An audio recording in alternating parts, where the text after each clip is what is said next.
انصرنا على القوم الكافرين. Bismillahirrahmanirrahim. Assalamualaikum warahmatullahi wabarakatuh.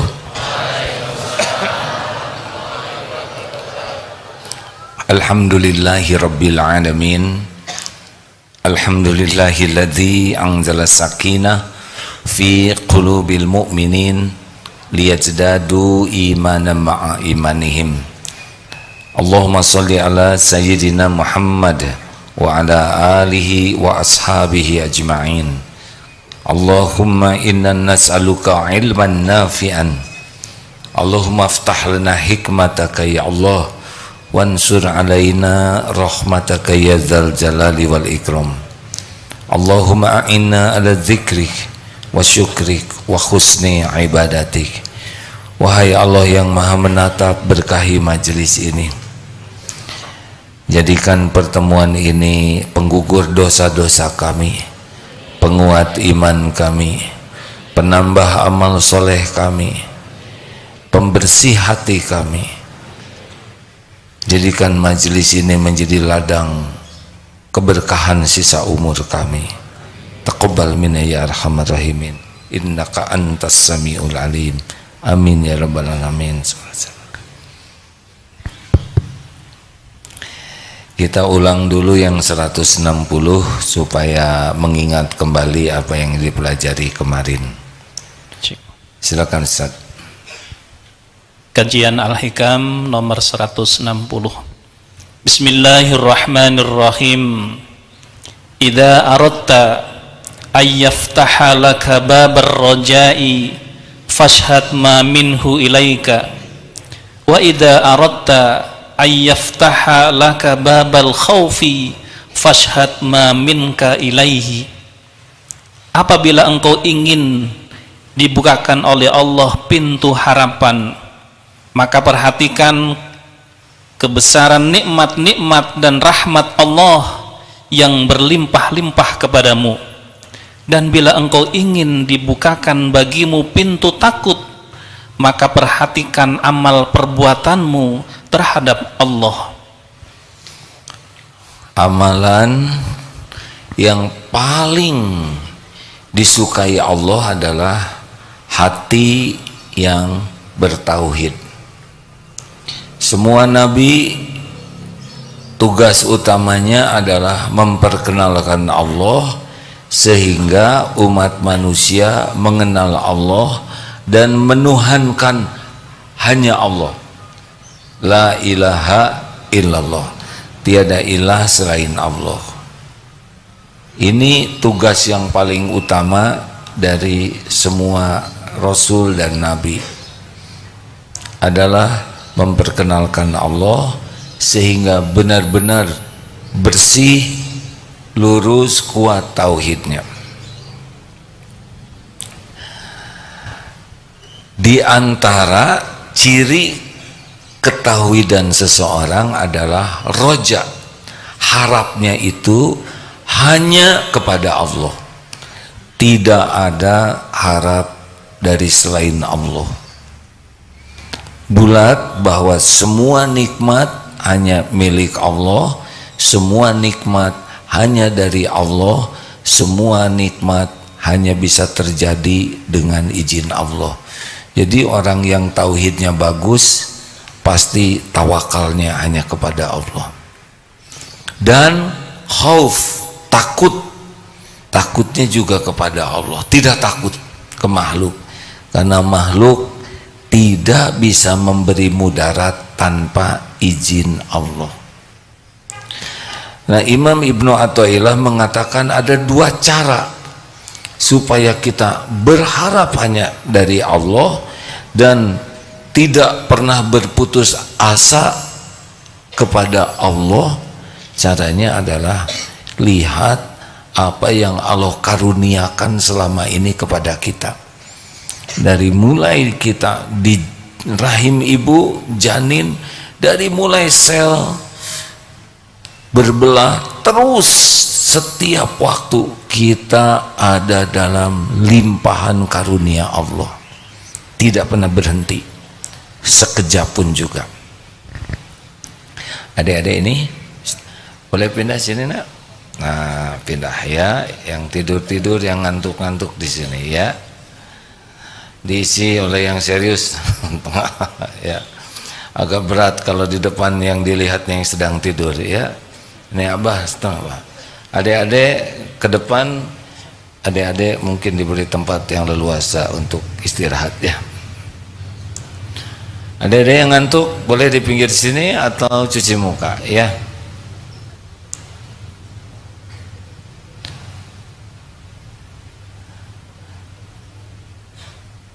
Ini kajiannya agak berat untuk adik-adik, jadi kemungkinannya tidak fokus. Dan kalau tidak fokus, pas di depan saya kelihatannya akan lebih baik yang fokus. Adik masih ngantuk? Kalau ngantuk bisa di sini ngantuknya. Pindah sini sayang. Kan? Hei.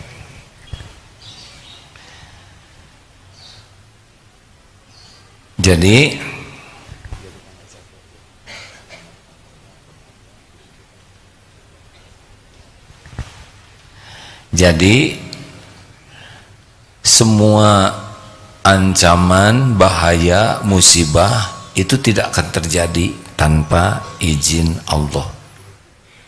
Kalau Allah izinkan terjadi, Allah tidak izinkan tidak terjadi. Tapi setiap yang zalim akan memikul dosanya. Misal kita kehilangan dompet, itu terjadi dengan izin Allah, tapi copet memikul dosanya dan kita tergantung cara menyikapinya. Kalau kita menyikapinya ridho dengan ujian lalu sabar, walaupun kita sempurnakan ikhtiar sebagai amal soleh, maka kita dapat pahala dari hilang dompet.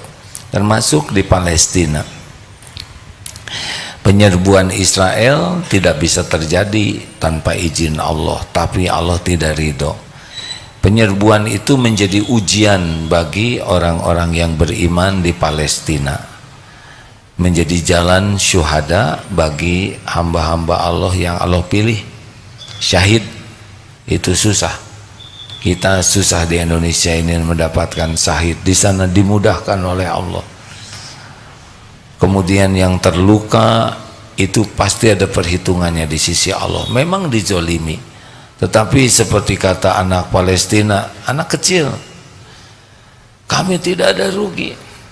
Ayah saya terbunuh jadi ahli surga, rumah kami hancur, Allah yang akan menggantinya. Tapi mereka pasti jadi ahli neraka. Mereka tidak mengenal Allah, kami mengenal Allah. Ini mahal. Nikmat mana yang diberikan di jalur Gaza yang sedang digempur Israel atau di sini? Kalau secara duniawi sepertinya kita yang loh, jarang syukur, sholat tidak khusyuk, ketakdir tidak ridho, dosa demi dosa. Makin kita bisa mengingat aib dan dosa pengkhianatan kita ke Allah, insya Allah akan timbul takut. Dengan kata lain, bagi orang yang jarang menafakuri nikmat dari Allah, susah bertauhid. Dan bagi orang yang jarang menafakuri dosa dan aibnya, kezoliman dirinya kepada Allah, dia tidak akan bagus tauhidnya. Baik, lanjut ya, yang selanjutnya 161. Rubbama afadaka fil lailil qabdi ma lam tastafid fi isyraqin naharil basti la tadruna ayyuhum aqrabu lakum naf'a. Mungkin engkau mendapatkan karunia ilmu ma'rifat pada saat gelapnya kesedihan, apa-apa yang tidak engkau dapatkan pada saat terang nikmat kesenangan. Kamu tidak mengetahui yang manakah yang lebih dekat bagimu manfaat keuntungannya.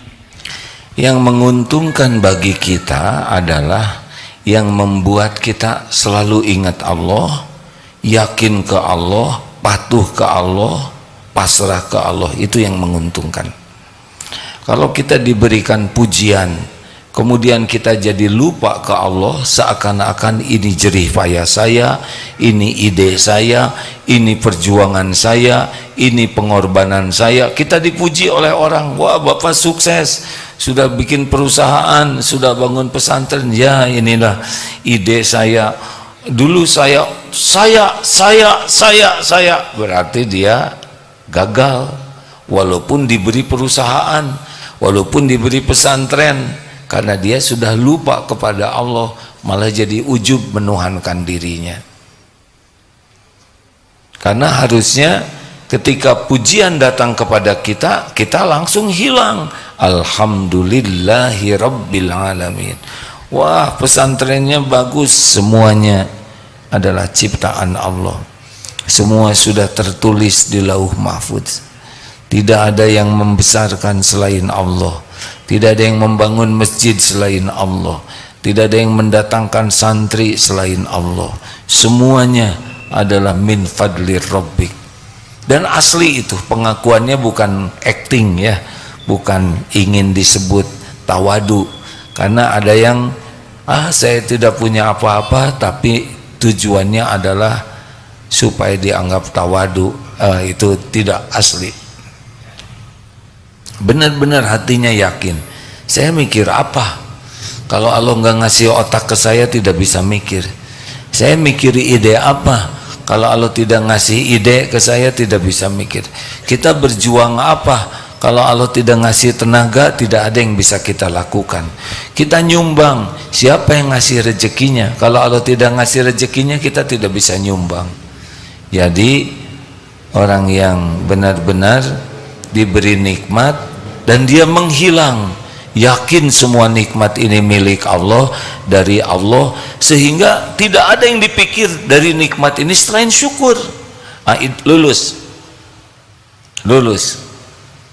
Tapi faktanya kalau orang diberi pujian, diberi kemudahan, kelapangan, nyaris lupa ke Allah, kecuali basa-basi alhamdulillah, alhamdulillah. Hatinya saya yang berjuang, ini perjuangan pengorbanan saya bekerja keras, ini saya berpikir keras, ini saya, berarti dia tidak lulus. Karena wama bikum min ni'matin faminallah. Hati-hati nih, kalau ibu, ini banyak tamu nih, ada 5 MT, ibu datang, anaknya, ibu alhamdulillah anaknya lulus, hafiz Quran 30 juz. Memang sih ini ide saya, anak saya itu dimasukkan ke pesantren.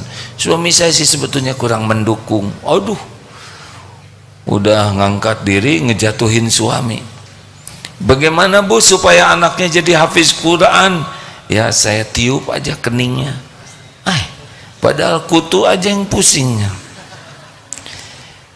Langsung ngangkat diri, seakan-akan anak jadi hafiz itu adalah berkat doanya, berkat perjuangannya, berkat pengorbanannya. Salah, anak jadi hafiz itu karena maunya Allah. Ujian bagi ibu bapaknya yang jarang ngaji. Jadi jangan ngaku-ngaku. Hati-hati ya. Diberi nikmat itu lebih mudah lupa ke Allah. Nah sekarang di Palestina ini bom berjatuhan setiap waktu. Tidak ada yang disebut selain Allah, karena tidak ada yang bisa melindungi. Negara-negara Arab sekitarnya tidak ada yang membela, kecuali Hizbullah dari Lebanon dan Iran. Selebihnya diam, tidak banyak mungkin mengirim makanan dan obat-obatan. Tapi bom berjatuhan. Pada saat seperti itu tidak ada yang terbayangkan bisa menyelamatkan kecuali hanya Allah. Itulah saat terbaik dalam hidup kita. Ketika kita merasa saya punya aset, saya punya tabungan, saya punya keahlian, saya punya relasi, saya punya warisan, banyak yang dijadikan sandaran. Nah saat itulah saat yang buruk dalam hidup kita. Jadi saat terbaik itu ketika Allahus Somad, tidak ada yang disandari selain Allah. Itu saat yang paling Allah sukai. Makanya beberapa istri, ibu-ibu menderita. Kenapa? Karena lebih berharap dari suami daripada berharap dari Allah. Bersandar ke suami, takut kehilangan suami, takut suami meninggal, takut pensiun. Itulah yang membuat tidak bahagia. Kenapa? Karena hatinya bersandar kepada selain Allah. Oleh Allah yang maha tahu isi hati, turunkan aja kegelisahan. Bisnis tidak pernah bersandar kepada, wah bagaimana ini ekonomi sedang sulit. Mau lapang mau sulit, sama apa? Sama-sama yang membagikan rezekinya hanya Allah. Oh gimana nih kalau nanti harga-harga naik, mau harga murah, harga naik, tetap saja yang memberi rezeki adalah Allah. Nah kalau sudah bergantungnya hanya ke Allah saja, tenang itu. Ya, lihat beberapa video dari pemuda, orang tua, anak-anak di Palestina, jauh di atas kita keyakinannya tuh, tidak takut kepada mati tuh.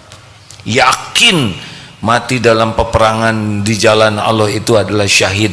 Jadi ahli sorga, bisa memberi syafaat kepada 70 anggota keluarganya, kehormatan. Yakin orang yang mati syahid itu tidak mati seperti matinya kita. Yakin bahwa Allah akan membalas. Itu nikmat besar hadirin. Dan biasanya nikmat seperti itu justru lebih terbuka ketika dalam kepepet kesulitan. Jadi kalau sebetulnya kita dalam kepahitan, kesulitan, itu bagian nikmat dari Allah kalau membuat kita dekat dengan Allah. Berapa banyak ibu-ibu jadi ahli tahajud ketika suaminya lincah lagi. Ya Allah, biasanya enggak tahajud. Harus berterima kasih tuh kepada suami yang lincah, karena sudah menjadi syariat ibu ahli zikir, ahli tobat, ngaji terus. Ya, berapa banyak yang ditagih oleh debt collector dan wiridnya kuat. Harusnya berterima kasih tuh ke debt collector, karena sudah menjadi jalan dia berlindung ke Allah. Sebelumnya nggak ada takutnya, nggak berlindung ke Allah. Berapa banyak koruptor yang ditangkap yang sekarang jauh lebih soleh dibanding sebelumnya.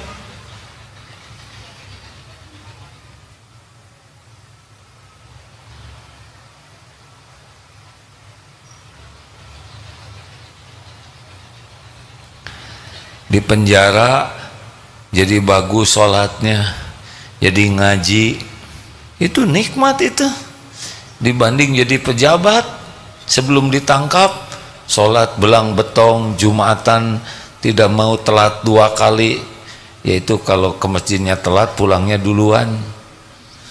Petantang petenteng, sombong, merasa dilayani, nyuruh seenaknya. Tapi ketika ditangkap di penjara udah gak bisa sombong, karena namanya juga narapidana. Di sana tidak bisa sembarangan, tidak bisa maksiat, tidak bisa berzina. Kalau toh di penjara jadi taat, itu nikmat yang lebih besar dibanding ketika jadi pejabat. Harusnya berterima kasih itu sama yang nangkepnya ya. Difitnah, dengan difitnah kita telepon ke sini tidak ada yang bela, telepon ke sana tidak ada yang bantu. Akhirnya kepada Allah, ya Allah, hasbunallah wa ni'mal wakil, hanya Engkau satu-satunya. Itu saat terbaik dalam hidup kita, ketika kita tidak bersandar kepada apapun, siapapun selain Allah. Jadi saat terbaik itu bukan ketika kita dipuji, dikagumi, diwisuda, diangkat-angkat kemudian dapat jabatan, itu lebih mudah lupa ke Allah. Saat terbaik adalah ketika saat kita bertauhid, yakin kepada Allah dengan segala janji dan jaminannya.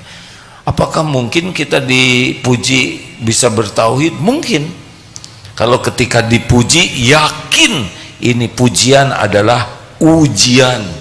Allah menggerakkan orang memuji kita untuk menguji. Nah, pada waktu kita dipuji, hadirin sekalian, telah menjadi juara ini Bapak Al-Mukarram, dihormat-hormat, tapi hati, ya Allah, Engkau tahu saya tidak layak, saya ini hamba berlumur dosa, ahli maksiat, berselimut aib, sholat tidak pernah khusyuk, pikiran jarang ingat padamu. Pada waktu dipuji-puji, hatinya ingat bahwa ini ujian dari Allah, bahwa orang memuji karena Allah menutupi aib, sehingga dia tidak menikmati pujian dan dia malah banyak tobat.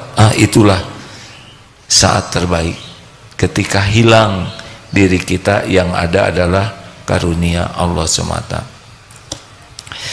Bisa kebayang tidak ini hadirin? Berat ya deh ya. Nggak apa-apa kalau ada yang nggak ngerti juga deh, ini pembicaraan orang dewasa. Yang di depan saya ini celingak-celinguk, kita ngomong apa katanya. Ya, ini jadi pelajaran juga. Ke depan yang di depan saya ini yang bermasalah saja ya. Jadi lebih menikmati, iya solusi ya. Adik-adik nih kayaknya kurang masalahnya deh ya. Jadi dikasih solusi juga nggak ngerti, nggak apa-apa deh. Mudah-mudahan berkahnya ya. Ya, karena kalau wajah-wajah masih muda gitu masalahnya masih sedikit, tapi sudah mulai besar.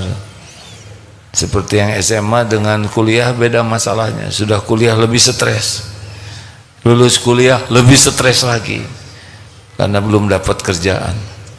Udah gitu nikah stres lagi, kontrakan, lalu punya anak lebih stres lagi. Begitulah ya. Jadi nanti yang di sini nih wajah-wajah stres ya, supaya mantap nanti. Kan nanti akan begini-begini. Gitu. Kalau anak-anak, nah ini teh kena kurang tekanannya ya. Tolong Ustadz Fahrudin jadikan SOP ya. Nanti di luar ditanya yang paling stres di sini. Baik, sekarang secara aplikasinya ya. Ini agak kebanyakan treble-nya nih. Kurangin treble-nya, maaf ya. Jadi Bapak Ibu yang baik, jangan menganggap remeh kepahitan, karena kepahitan itu boleh jadi nikmat yang lebih besar daripada kelapangan. Karena bahagianya seseorang itu bukan pada kelapangan, tapi bahagianya seseorang itu dari kedekatan dengan Allah. Sekarang mana yang paling membuat kita dekat dengan Allah? Itulah nikmat terbesar.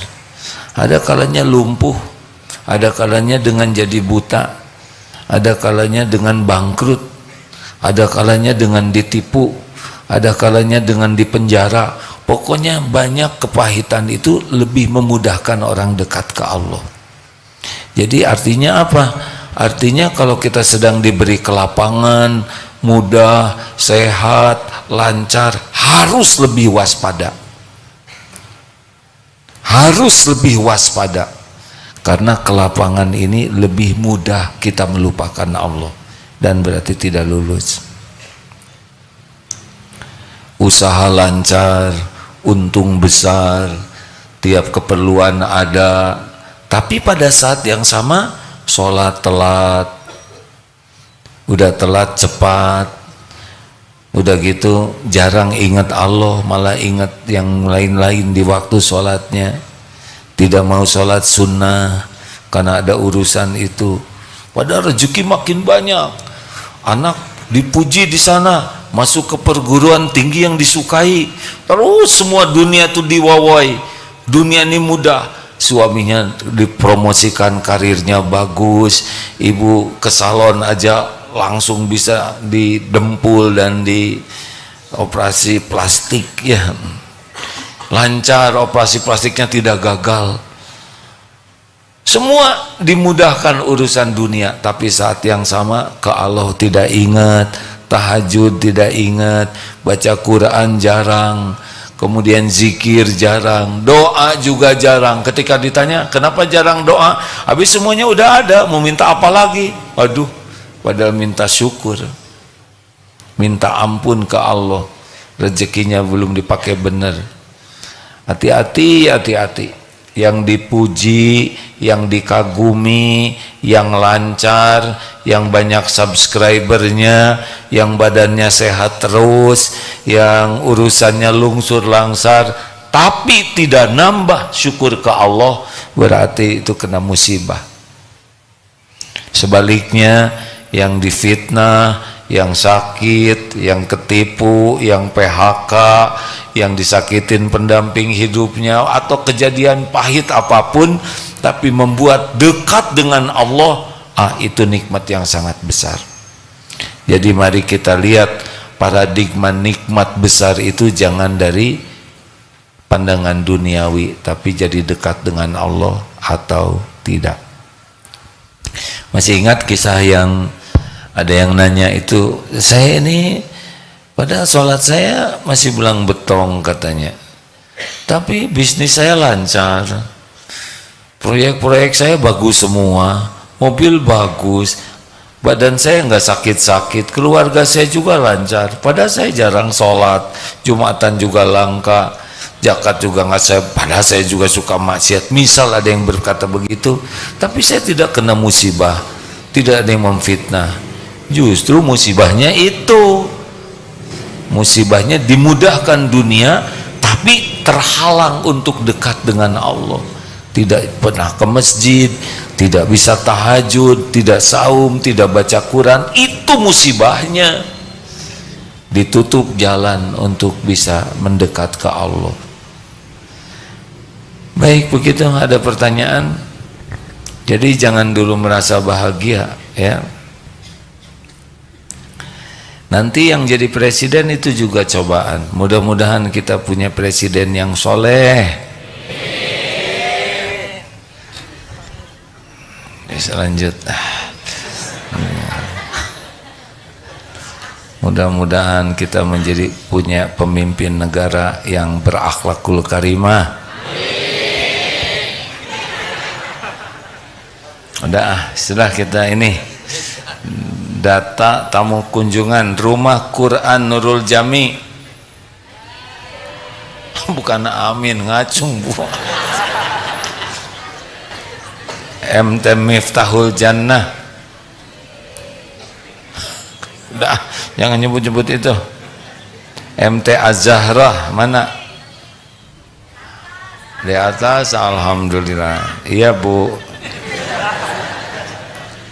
SMP Alam Karawang. Ini udah SMP, belum banyak masalahnya, pantesan udah gitu hidupnya di alam ya Pak ya. Di daerah hutan mana adik-adik? Di Karawangnya di hutan. MT Afsus Salam mana? Cuma satu? Belakang. Alhamdulillah. Terima kasih ya, banyak tamu ini, Masya Allah. Pesantren Putra Putri, pesantren Kuadran, benar ini namanya gini, dan Fahim Quran Bogor. Masya Allah, selamat datang. Jadi sederhanakan hidup ini ya. Sekali lagi, hidup ini hanya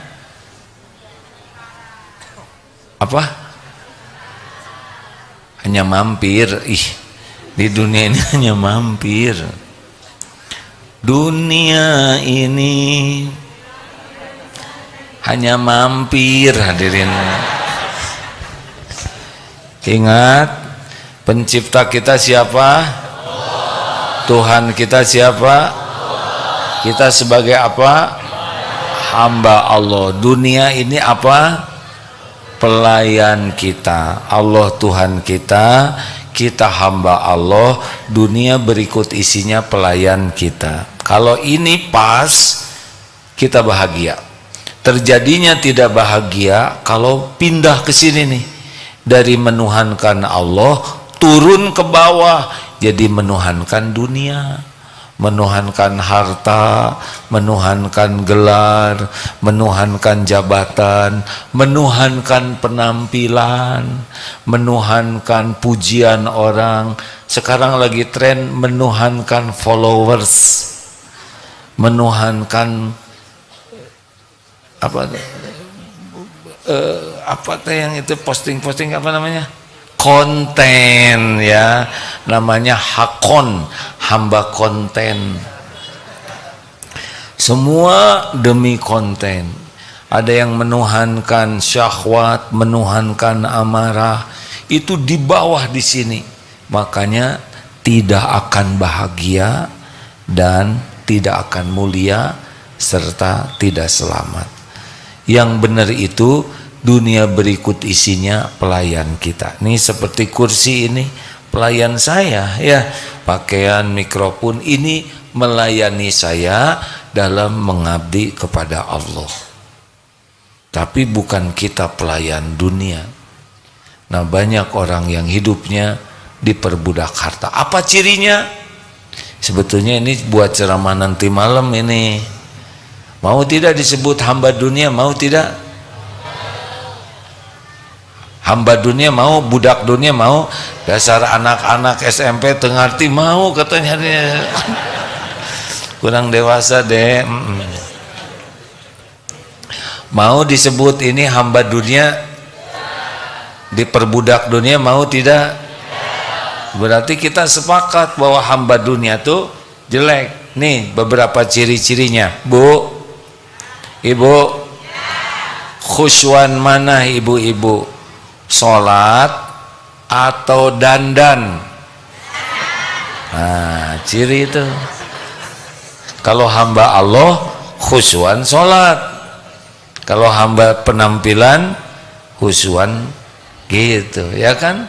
Sholat semenit selesai, dandan sejam Bu, 2 jam ibu. Banyakan mana baca Al-Quran atau baca berita dan medsos? Nah, udah jelas hamba siapa, ya enggak? Bukan tidak boleh baca yang lain-lain, tapi mana yang lebih dominan? Banyakan mana uang buat sedekah atau untuk belanja keperluan dan kesenangan diri?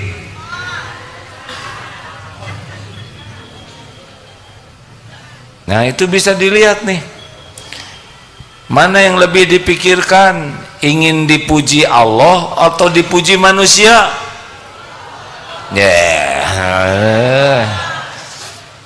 Apa cirinya ingin dipuji manusia? Sering sakit hati.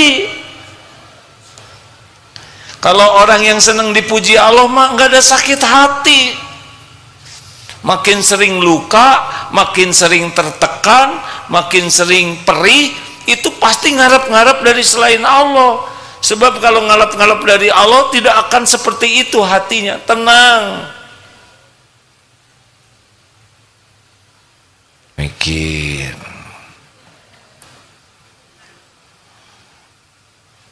Orang yang sibuk ingin dipuji Allah tidak berarti meremehkan bersikap ke dunia, tapi mayoritasnya ke Allah hatinya. Coba ibu pikirkan, ibu bahagia mana? Ingat suami atau ingat Allah? Jawab. Ingat suami jadi bahagia atau jadi mual, Bu?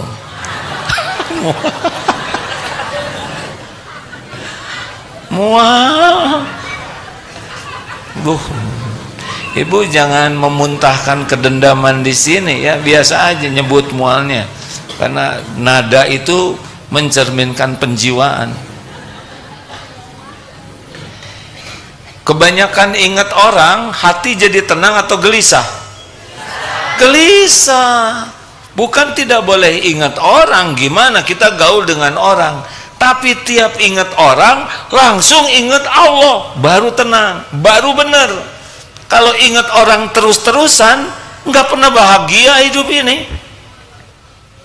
Betul, Bu? Makanya ibu nggak usah deh terlalu cinta sama suami.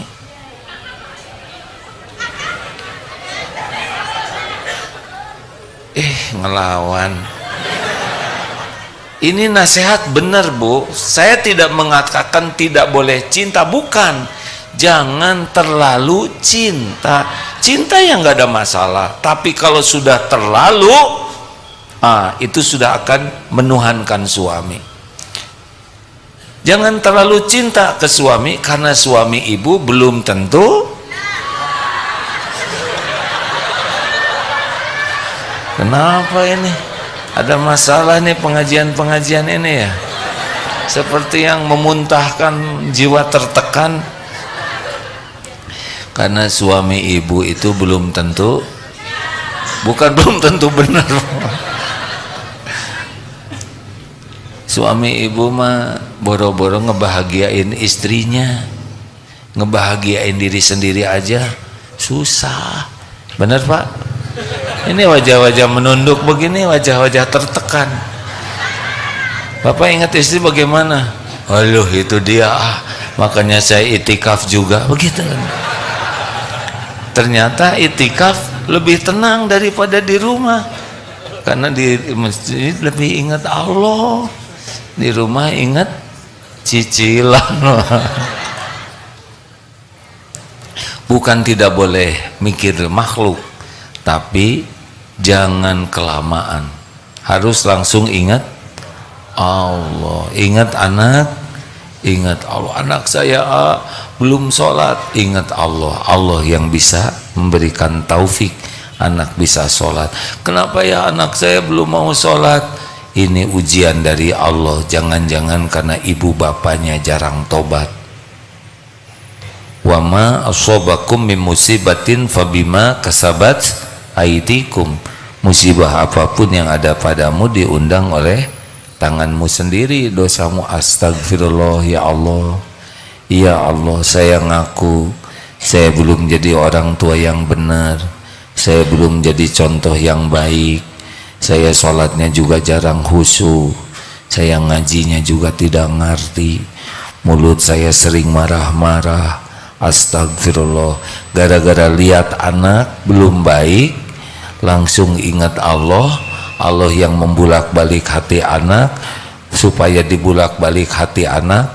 Allah tahu kelakuan kita sebagai orang tuanya, kita banyak dosa, nggak pantas dititipin anak soleh. Akibatnya kita tobat. Gara-gara ingat anak yang belum baik akhlaknya, ibu bapak bisa tobat karena ingat ke Allah. Kalau nggak ingat Allah, jengkel, marah-marah. Benar? Bu? Karena banyak ibu-ibu nih, ingat suami harus langsung ingat. Gimana coba caranya, sebutin. Kalau ibu lihat wajah suami langsung ingat yang benar. Gimana caranya? Iya, pas lihat wajah, ya Allah. Nyebut itu penghinaan.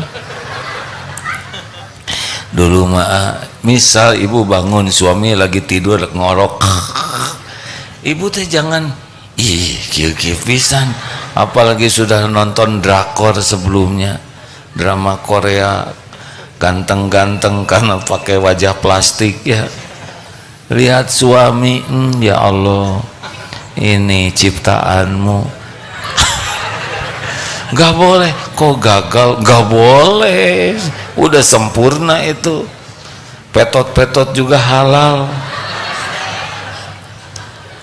Ini yang menjadi jalan rezeki darimu untuk saya. Dulu waktu nikah mah si bapak teh gagah, sekarang gigi tinggal 2. Ya Allah, saya marido, titip ampuni dosanya, kesalahannya. Gitu, ingat Allah. Dah kalau jengkel udah pasti menjengkelkan. Tinggal doa yang baik, dah halal ini tuh. Sudah menjadi jalan ladang pahala bagi ibu. Kebaikan suami ibu bersyukur, ibu dapat pahala. Kejelekan kekurangan suami ibu sabar dan membantu memperbaiki, ibu dapat pahala. Enggak ada ruginya. Kalau misalkan suaminya rada lincah lagi, nggak bisa dinasehatin, Bu. Lebih baik doa, ya Allah, titip suami saya ini, kelihatannya puber kelima nih, lincah pisan, ngahewat wae,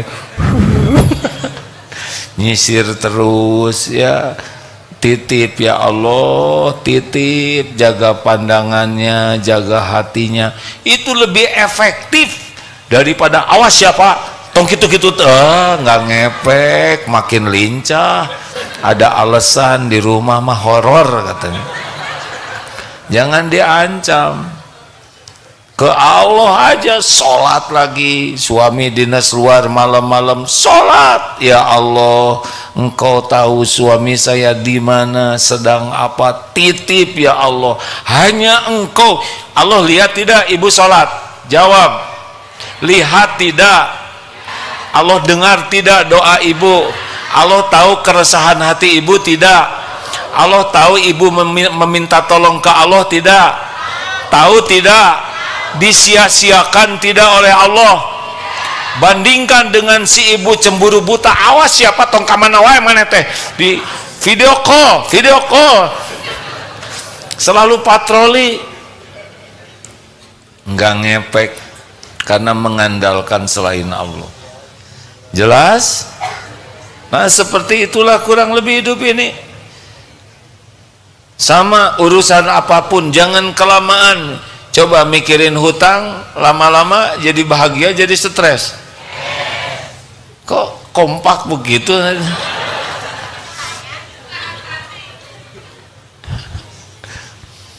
Bisa sering kesini nih ibu-ibu. Lega katanya di sini, tekanan selama ini bisa keluar. Apa katanya?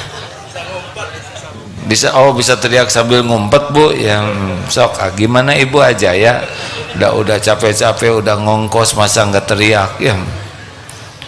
Allah, sholat ya Allah, tolong bayarin utang. Ada doa-doa yang dicontohkan agar hutang kita dilunasi. Tapi kalau belum apal doanya, ya Allah, hanya engkau pemilik langit dan bumi. Ampun, saya berhutang bukan karena apa-apa, saya berhutang karena putu ya Allah, kontrakan habis, buat belanja nggak ada. Wahai yang maha kaya, pemilik langit dan bumi, yang maha baik, yang maha mendengar, yang tidak pernah mengecewakan, tolong bayarkan hutang ya Allah. Bilang aja gitu, tapi harus bulat hatinya, karena Allah tidak mengijabah doa yang hatinya lalai. Harus bulat, hanya Allah yang bisa bayarkan. Enggak mungkin disia-siakan, enggak mungkin. Enggak mungkin. Orang yang tawakal itu dijamin kok oleh Allah. Masalahnya selama ini kita enggak berharap ke Allah dan tidak bulat keyakinan kita, hanya Allah yang bisa bayarkan. Kalau Allah mau bayar, dari mana aja, dari mana aja, tidak harus terpikirkan oleh kita. Ya, ada kejadian seseorang punya hutang, usaha, minta hanya ke Allah, gak bicara ke siapa-siapa. Allah yang maha tahu segala keadaan, tinggal ngebulak-balik hati orang yang punya uang dan tiba-tiba ingin membayarkan. Siapa yang menggerakkannya? Terus uangnya kok ada, Allah sudah siapkan. Makanya bulatnya hati ke Allah itu amalan yang paling utama. Jangan bercabang, jangan ada celah. Allah pemilik segala-galanya, penguasa segala-galanya, penentu segala-galanya, yang maha baik, maha tahu, maha bijaksana, maha pengasih, maha penyayang, tidak pernah mengecewakan. Orang yang ingkar saja oleh Allah diurus, apalagi orang yang benar-benar yakin kepadanya. Inilah rezeki termahal, terbesar dalam hidup, dan itu biasanya datang kalau kita dalam kesempitan. Kecuali orang yang diberi nikmat sangat syukur, dapat juga nikmat itu. Demikian. Ada pertanyaan, silahkan. Halo, mari.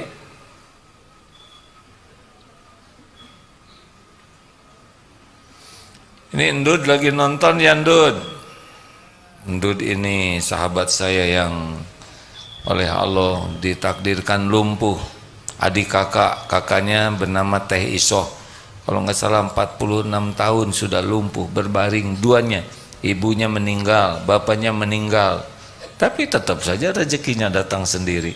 Datang itu ke kamar, tidak bisa wudhu, ada yang membantu wudhu. Tidak bisa ke mana-mana, ada yang ngegotong. Sakit, ada dokternya. Rezeki datang sendiri. Dulu ada Mas Punto, saya ingat di lantai 4 ya kan?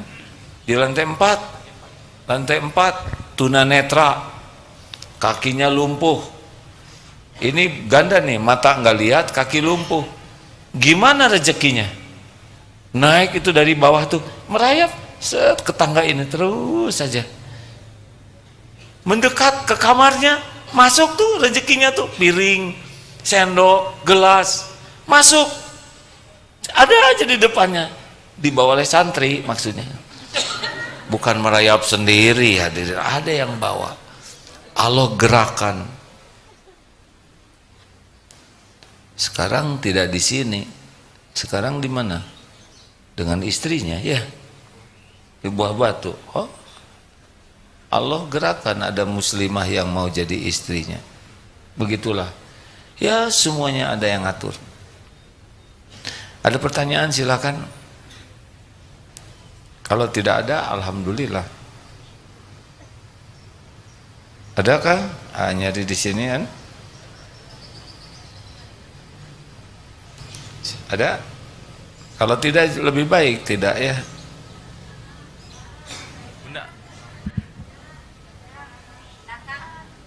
Iya Bu, sabar ya. Ya, ibu-ibu bahagianya kalau bunyi ya. Silakan Bu, maaf ya. Ke depan mungkin banyak kependekan ini, di belakang nggak bisa lihat ya. Ininya nanti di bawah yang tinggi sama seperti malam. Bismillahirrahmanirrahim. Assalamualaikum warahmatullahi wabarakatuh. Maaf izin, innalillahi wa inna ilaihi rajiun. Ayah dari teman kami SMA Putri telah berpulang ke rahmatullah. Mohon doanya untuk ayahnya bernama Zulkifli ST bin Mukhtar S. Dan teman kita masih dalam perjalanan dari luar negeri menuju ke Indonesia. Ya, dapat kabar, terima kasih diingatkan kembali ya. Ini anaknya sedang ikut olimpiade di Thailand dari perwakilan pesantren Darut Tauhid, dan ayahnya wafat sehingga kembali dari sana. Mari kita doakan, Allahumma sholli ala sayyidina Muhammad wa ala alihi wa ashabihi ajma'in. Allahumma ighfir lahu warhamhu wa'afihi wa'fu anhu. Ya Allah, jadikan saudara kami ini wafatnya wafat yang Engkau berkahi. Ampuni seluruh dosanya, terima semua kebaikannya, lapangkan kubur, ringankan hisab ya Allah. Jadikan keluarga yang ditinggalkan Engkau yang menjaganya ya Allah. Kumpulkan kelak semuanya di surga-Mu ya Arhamar Rahimin. Jadikan wafatnya beliau menjadi hikmah bagi kami agar menambah amal soleh kami. Ya Allah, terimalah semua kebaikannya. Taqabbal minna ya Arhamar Rahimin. Amin ya Rabbal. ajal tidak pernah diduga, ya. Allah merahasiakan ajal 3 hal: waktu, tempat, cara.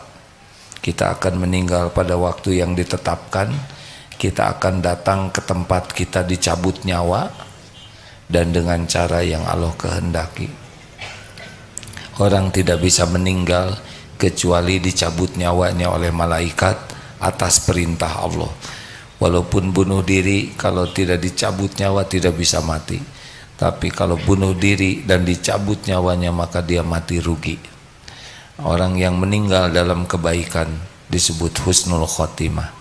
Agar husnul khotimah, agar kita meninggal baik, maka usahakan setiap waktu jadi orang baik. Pikirannya baik, perkataan baik, perbuatan baik, terutama hatinya baik. Terus saja begitu, sampai nanti hadiahnya dari Allah adalah kebaikan, yaitu husnul khotimah. Semoga yang di perjalanan juga dimudahkan Allah, ya. Silakan, ada pertanyaan lainnya? Ada? Tidak ada, nggak apa-apa Pak. Oh, silakan, 1, 2.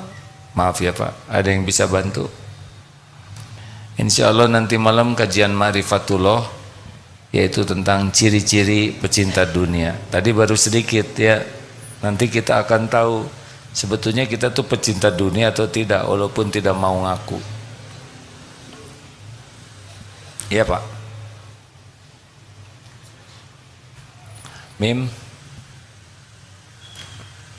sudah. Oke. Tenang. Udah on Pak. Cek. Assalamualaikum warahmatullahi wabarakatuh. Assalamualaikum. Izin bertanya, saya Galang dari Karawang, gurunya anak-anak. Tadi ya. Jadi begini Pak, Bapaknya jauhkan sedikit, ya, bicaranya lebih tenang. Silakan. Oke, tadi AA menyebutkan bahwa yakin bulat, insya Allah Allah akan membantu. Ya. Saat kami sudah yakin, tekadnya sudah bulat, sudah minta sama Allah, ya Allah, tolong Pak, tapi masih belum ada hasil. Mungkin persepsi kami sebagai manusia. Baik. Adakah amalan-amalan khusus atau memang ibadah yang lain sebagainya untuk mempercepat pertolongan-pertolongan tersebut? Terima kasih. Assalamualaikum warahmatullahi wabarakatuh. Waalaikumsalam warahmatullahi wabarakatuh. Yang paling tahu yang terbaik waktunya itu adalah Allah. Jadi tidak ada yang terlambat, dan mau apa juga dipercepat, ya kan? Karena nikmat besarnya itu bukan pada pertolongan Allahnya, nikmatnya itu kita yakinnya ke Allah. Jadi kita jadi yakin, dan kalau udah yakin betul, hati ini akan berbaik sangka kepada Allah. Berarti tadi masih kurang yakin, makanya nunggu-nunggu, merasa kita lebih pintar dari Allah, ya kan? Cepat nih Allah, malam ini harus dibayar, nanti datang debt kolektornya, nanti jam 6:05 katanya tolong ya. Ternyata jam 7 belum juga datang yang bayarin, debt kolektor datang. Bukan berarti tidak ditolong, tapi ketika ada debt kolektor hati tenang, tidak takut, ya. Itu juga bagian nikmat. Tidak harus datangnya pertolongan Allah itu sesuai bentuknya dengan yang kita inginkan.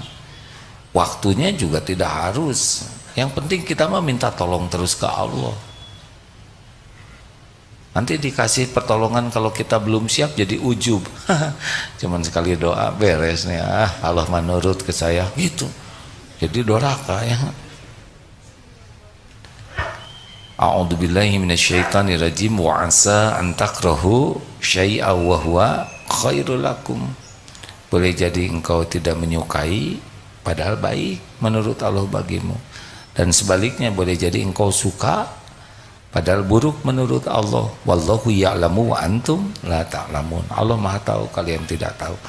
Kita mah tugasnya mah terus saja menyempurnakan ikhtiar, doa, berbaik sangka. Mau diapain aja oleh Allah, ya terserah Allah lah, jangan ngatur Allah, ya kan? Siapa kita? Emang kita pantas ditolong oleh Allah? Sholat aja nggak khusyuk, maksiat banyak, pantasnya mah disambar petir, ya kan? Boro-boro diijabah, ya Allah, di mana keadilanmu? Kalau diadili hancur, Pak. Jadi jangan menganggap telat, tobat ya aja terus. Tadi Bapak nanya apa yang kira-kira membuka pertolongan Allah lainnya, tobat. Kan ada yang bilang, saya tuh sudah tahajud, saya sudah saum Senin Kemis, saya baca Quran one day one juz, tapi kenapa kok Allah belum menolong? Pertanyaannya sederhana, emang tahajudnya khusyuk? Enggak gitu. Kita kan tahajudnya juga belum tentu benar, ya kan? Baca Quran dan nggak ngerti, saum cuman perut yang lapar, mulut ngomong terus. Kenapa ibu ngomong terus? Ngabuburit katanya gitu. Lanjut, pertanyaan Bapak ya, boleh dipinjamkan mikrofonnya.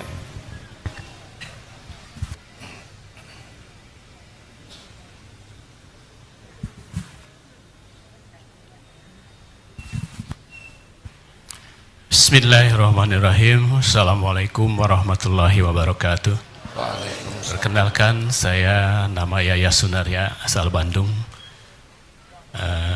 Terima kasih atas kesempatannya Pak Kiai. Saya mau bertanya atau curhat sedikit. Saya ada yang mau ditanyakan ke Pak Kiai.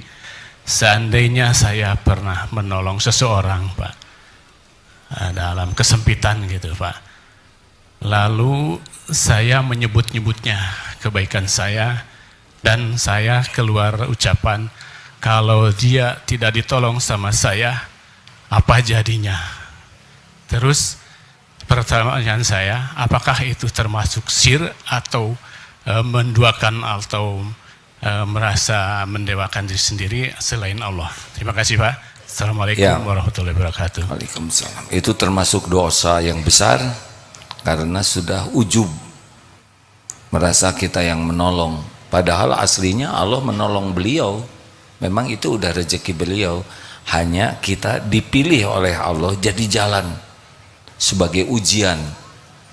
Kalau kita ngaku-ngaku saya yang menolong, gagal berarti kita pasti tidak bahagia, pasti akhlak kita jadi jelek, hati kita jadi tidak enak, dan makin keluar keburukan-keburukan lainnya. Muntah ditulungan ku aing moal bisa, dulu makin musyrik ya. Berarti dia sudah menuhankan dirinya. Padahal nggak ada kita juga pasti ditolong oleh Allah. Hanya lewat siapa yang Allah kehendaki. Jadi harus tobat betul. Dan sebetulnya kalau kita nolong orang, yang harus berterima kasih kita. Karena ada yang bisa ditolongnya, ya kan? Kalau kita sedekah, yang harus bersyukur sekali yang disedekahi atau yang bersedekah? Yang di kita yang harus bersyukur karena kita dipilih oleh Allah, dikasih uangnya, udah kita sedekah, dipertemukan dengan ladangnya. Sekarang kita punya uang, tapi nggak ada yang bisa disedekahin, mau gimana ini uang? Gak ada manfaatnya, hanya beban aja di akhirat. Tapi ada jalannya, kita bisa keluar, kita digugurkan dosa, kita diberi pahala, kita diberikan tambahan karunia oleh Allah, ditolak bala, kita jadi dianggap ahli sedekah. Kita yang harus berterima kasih.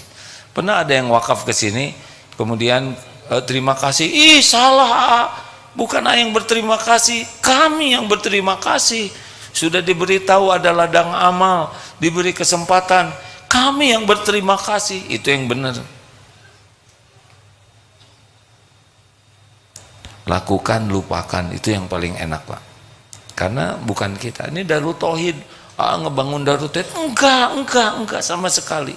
Saya dan kawan-kawan ini bukan membangun Darut Tauhid. Darut Tauhid ini sudah tertulis di Lauh Mahfud. Sebelum saya diciptakan ada di dunia ini, pasti udah ada catatannya nih. Saya dan kawan-kawan diuji oleh Allah dengan terwujudnya apa yang Allah rencanakan. Kalau ngaku-ngaku ini ide kami, ini perjuangan, dimusnahkan CF ya. Allah semuanya juga Pak. Terakhir, ibu-ibu ya deh ya, ibu-ibu dulu ya, nanti bonus. Boleh dibantu? Ada yang bantu? Ya.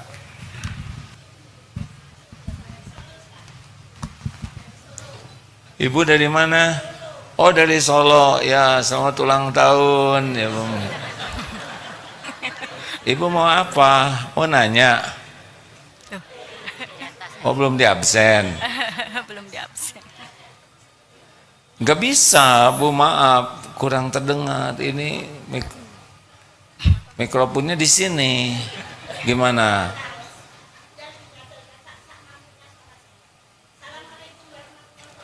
Loh.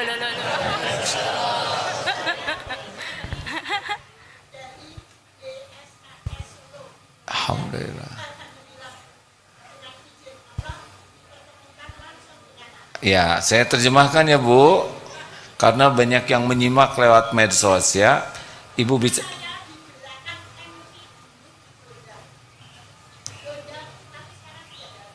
Ya. Oh. Langsung. Ya.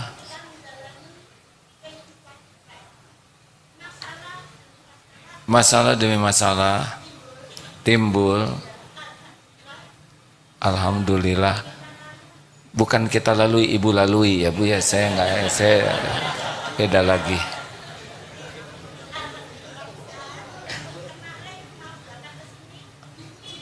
Kemarin belum berangkat ke sini diuji. Apa? Sakit. Tapi sembuh. Alhamdulillah. Yang ditanyakan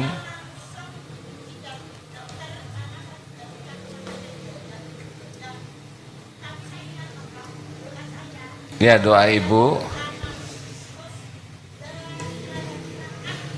Subhanaka inni kuntu minal. Ya alhamdulillah. Betul. Sudah betul sekali. Alhamdulillah Ibu. Ibu sudah lengkap sekali pertanyaan dan jawabannya. Terima kasih Bu. Gak usah tepuk tangan adik-adik. Ini dari alam kan ya, sekolah alam ya. Nah, pasti sering tepuk tangan di alam. Ibu terima kasih Bu. Jadi ibu doanya benar ya. Kalau dalam kesulitan doa Nabi Yunus. Alhamdulillah. Jangan suka memotong pembicaraan orang ya. Buat ibu bahagia. Ibu bahagia kan? Bahagia tidak? Alhamdulillah. Ibu bahagia, saya ikut bahagia. Jangan nyebut masalah kita ya Bu ya. Saya tidak ada masalah dengan ibu ya. Silakan. Ya. Bismillahirrahmanirrahim. Assalamualaikum warahmatullahi wabarakatuh. Waalaikumsalam warahmatullahi wabarakatuh. Silakan Bu.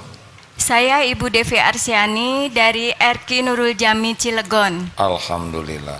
Pak Kiai, saya mau bertanya, dalam suatu organisasi, misalkan di situ kita tahu nih ada kejanggalan atau kecurangan, bolehkah kita mengingatkan dan bagaimana cara mengingatkan supaya yang bersangkutan itu tidak tersinggung? Gitu aja Pak Kiai pertanyaan saya. Nanti kalau Allah menguji kita, kita mengetahui suatu kemungkaran, ada 3. 1 tolak dengan tangan, artinya kita bertindak ya. Yang kedua kalau tidak sanggup tolak dengan lisan atau tulisan. Dan yang ketiga minimal di hati, kita ini nggak benar nih. Tapi itu selemah-lemah iman, harus ada upaya menaikkan. Nah bagaimana ibu bisa mengingatkan? Bisa ibu tulis surat, kaleng ya. Tergantunglah ya kaleng. Ibu nggak usah sengaja cari kaleng disuratin. Tapi surat tanpa nama. Mas qadarullah saya mengetahui ya ini data ini. Semoga segera tobat karena mudah bagi Allah membuka kalian. Itu beliau jadi tahu tanpa harus tahu, asal kita benar, akurat, lengkap. dengan kata-kata yang baik, bukan kata-kata yang buruk ya. Kalau ketemu jadi masalah. Kalau tetap tidak berubah, ya berikan data itu ke atasannya, ke yang berwenang, dengan tujuan membantu yang bersangkutan untuk tidak melakukan dosa. Jadi kita, tapi nanti ini dikasih sanksi, ya itu lebih baik daripada berterusan dalam maksiat. Gitu. Hanya usahakan perkataannya baik ya. Jangan melecehkan, menghina. Ya, terima kasih. Terima kasih, alhamdulillah. Pertanyaannya saya senang sekali, ada pertanyaan yang lengkap dengan jawaban ya. Walaupun ibu-ibu ini datang berbagai banyak masalah, tidak usah risau. Semua masalah itu sudah diketahui Allah. Dan terjadinya juga dengan izin Allah. Serta sudah diukur oleh Allah. Tidak ada yang overdosis. Apa yang ditunggu oleh Allah? Yang ditunggu adalah kita mengembalikan urusan ini kepada Allah sambil mematuhi Allah. Itu aja. Jadi urusan itu tidak harus kita selesaikan dengan kepintaran kita. Tidak. Urusan itu membuat kita takwa. Takwa itulah yang mendatangkan bimbingan Allah menyelesaikan masalah. Jadi jangan coba-coba menyelesaikan urusan sendiri tanpa melibatkan Allah. Bodoh kita ini. Rugi, pasti susah.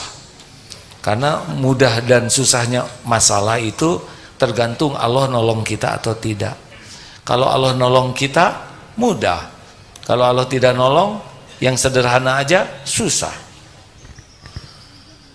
Itu kemarin ada yang tidid, gak terima, dia dikelaksonin, dia pepet, akhirnya ditangkap polisi. Sederhana, didit begitu ya.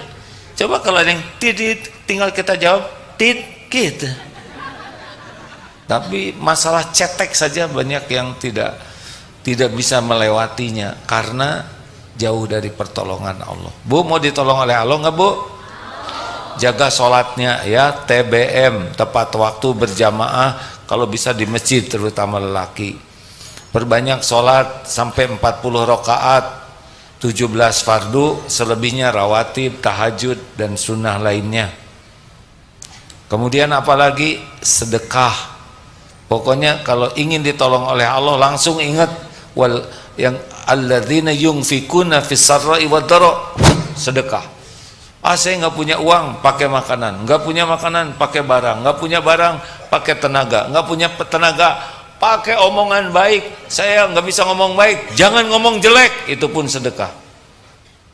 Pokoknya sedekah, langsung ingin tolong Allah, pintunya sedekah. Apalagi wal kadhiminal ghaidh, mau ditolong Allah jangan marah-marah, karena pertolongan Allah tidak datang kepada pemarah. Tuh kan Bu, makanya jangan marah-marah, sambil marah dia nggak ditolong. Pokoknya kalau ingin ditolong oleh Allah, tahan amarah, karena ciri ahli takwa adalah wal kadhiminal ghaidh, menahan amarah. Apalagi pengen ditolong oleh Allah, maafkan orang-orang, wal afina 'anil nas, maafkan, enggak ada benci, enggak ada sakit hati kepada orang beriman, ke saudara-saudara, maafkan. Langsung nanti kebuka pertolongan Allah kalau pemaaf. Kalau pendendam tidak, terhalang. Lalu apa? Wallahu yuhibbul muhsinin, berbuat baik terus, walaupun orangnya nggak baik ke kita, kita tetap jadi orang baik. Dia pelit, nggak apa-apa, kita sedekah. Dia tidak mau senyum, nggak apa-apa, itu kan bibir dia, bibir kita yang ini, kita yang senyum. Apalagi sesudah itu tobat, perbanyak istighfar. Man lazimal istighfar ja'alallahu lahu min kulli hammin farajan wa min kulli dikin makhrajan wa razaqahu min haitsu la yahtasib. Kalau banyak istighfar, hati ditenangkan, jalan keluar ada, dan pertolongan Allah yang tidak diduga-duga. Allahumma shalli ala sayyidina Muhammad wa ala alihi wa ashabihi ajma'in.